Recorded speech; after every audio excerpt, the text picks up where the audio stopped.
Assalamualaikum warahmatullahi wabarakatuh. Saya Indana Putri Kifayah dengan NIM 11112302111 kelas 5C dengan mata kuliah Hukum Ekonomi dan Perdagangan Internasional yang diampu oleh dosen Bu Hera Susanti SHLLM. Yang mana pertemuan hari ini pada tanggal 3 September 2025 itu membahas tentang definisi dan ciri-ciri dari hukum ekonomi dan hukum perdagangan internasional. Yang pertama itu mengenai definisi dari hukum ekonomi internasional. Saya mencatat dua ahli.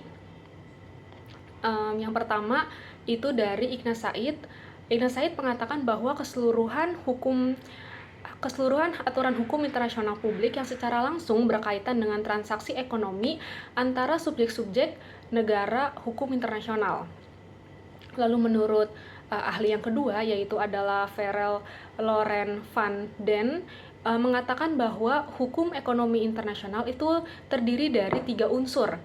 Jadi harus memenuhi ketiga unsur ini. Yang pertama itu hubungan ekonomi internasional tentunya diatur oleh hukum kontrak dan perdata, bahkan oleh hukum nasional yang ada di suatu negara. Lalu yang kedua itu hubungan ekonomi internasional perlu juga diatur dengan prinsip-prinsip yang ada di dalam hukum internasional. Dan yang ketiga, hukum nasional publik itu tentunya memiliki peranan besar dalam hubungan hukum internasional. Lalu yang kedua itu definisi dari hukum perdagangan internasional, yang mana saya tulis resumnya itu juga dari 2 ahli. Yang pertama itu menurut pendapat Samson mengatakan bahwa hukum perdagangan internasional itu merupakan hukum sebagai regulasi yang berisi keharusan dari para pihak terkait dalam pertukaran barang, jasa, dan teknologi antar negara. Lalu yang kedua itu menurut Buxen itu terdapat 3 unsur juga, jadi harus memenuhi ketiga unsur ini. Yang pertama itu unsur mendefinisikan hukum perdagangan internasional sebagai cabang hukum dari hukum internasional. Yang kedua itu aturan-aturan hukum internasional yang berlaku terhadap perdagangan barang, jasa, dan perlindungan hak kekayaan intelektual. Dan yang ketiga itu adalah aturan-aturan hukum nasional yang memiliki atau berpengaruh langsung terhadap perdagangan internasional secara umum.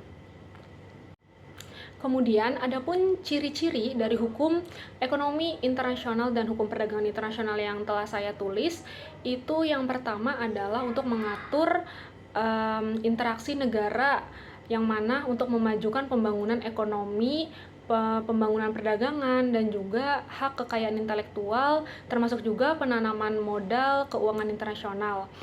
Nah, yang kedua itu bagian dari hukum publik yang bersumber dari konvensi, perjanjian, dan juga kebiasaan dalam lingkup internasional. Tentunya meliputi prinsip-prinsip hukum, putusan hakim, serta doktrin. Lalu yang ketiga itu berkaitan dengan aturan pemerintah di bidang ekonomi dan hubungan antar negara. Yang terakhir atau yang keempat itu subjek hukum utamanya itu adalah negara-negara yang mempunyai entitas kedaulatan dalam hukum internasional. Kemudian ada pertanyaan, mengapa perlu ada interaksi ekonomi dengan negara lain nih, dari satu negara ke negara yang lain?